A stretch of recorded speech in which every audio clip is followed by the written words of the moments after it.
So extraversion, neuroticism, conscientiousness, agreeableness, and openness.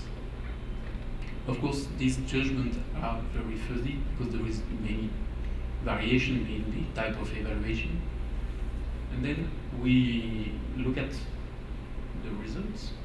For extraversion, we found that extraverted speakers are typically L1 speaker of English, while the introverted speakers are typically L2 speaker of English. So we have a potential language or cultural effect in the judgment. For neuroticism, there is few tendencies that emerge. There is only two speakers which are rated with a high neuroticism and two with a low neuroticism. For conscientiousness, we have a kind of effect gender with a high score of conscientiousness which has given to female speaker and a low score to male speaker and mostly to second language speaker also. Finally, agreeableness is also linked with gender, with female speakers which tend to have higher rating in agreeableness. And we also have a modality effect with audiovisual modality being more leading to higher agreeability scores, while the audio only leads to lower score. Finally, openness is linked also to modality. So we have a potential effect of the first or second language, of the gender, and the modality of presentation.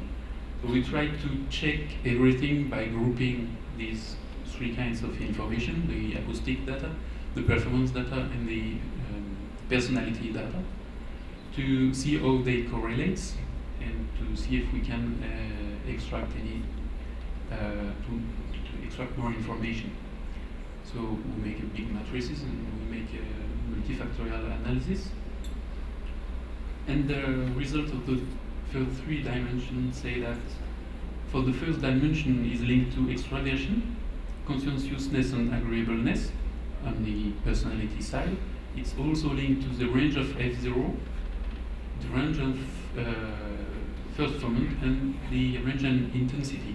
So if you tend to make more variation in your voice, you will tend to be perceived as more extroverted. Okay. And it's also linked to speakers which were rated as good performer for irritation, which may make sense as irritation is made with a very loud voice. Moreover, there is a gender effect with female showing in our corpus larger F0 change. The second dimension is linked to agreeableness and openness, and it is linked acoustically to the measure of noise, the harmonic to noise measure, and to intensity. So good performance, it's also linked to people who have good performance in authority, surprise, seduction, contempt, and irritation. For the gender side, it's linked with female that rate higher on agreeableness and who have less noisy voices. The third dimension is linked to neuroticism. It is not linked to any particular acoustic cue, but it is linked to people who have high performance in sincerity, authority, and walking on eggs. Okay, as a conclusion, we say that there is a gender effect with female in our set that show higher score for extraversion, conscientiousness, agreeableness, and openness. There is no effect of the language proficiency, which does not get out of the analysis. And the acoustic measure of phonodal frequency and intensity range are linked to involvement and arousal, and to the judgment of extraversion, conscientiousness, and agreeableness. the level of noise in the voice is inversely linked to agreeableness and openness. Finally, there is a link between neuroticism and attitudes with strong social values and constraints like sincerity and working on eggs. Thank you.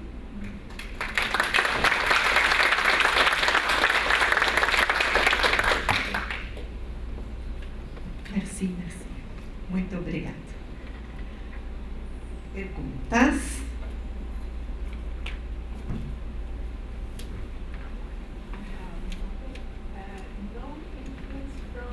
There was no influence from the language.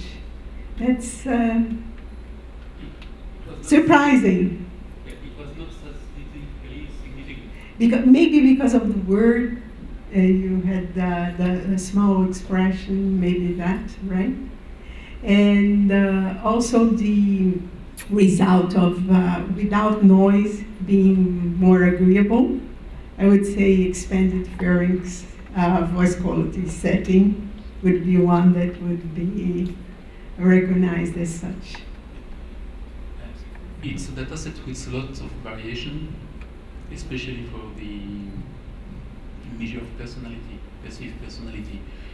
So the most striking effect for language, L1 and L2 language, was for extradation, but it does not appears to be statistically significant in the analysis. So maybe with more data, more speaker, yes, but or maybe with sentences, small sentences, and so on. Maybe with longer sentences. Yes, maybe the way that, because there will be other influences as well. Okay. Very interesting. I'm not saying there is no effect of proficiency. It's not significant in the data we used. We cannot conclude.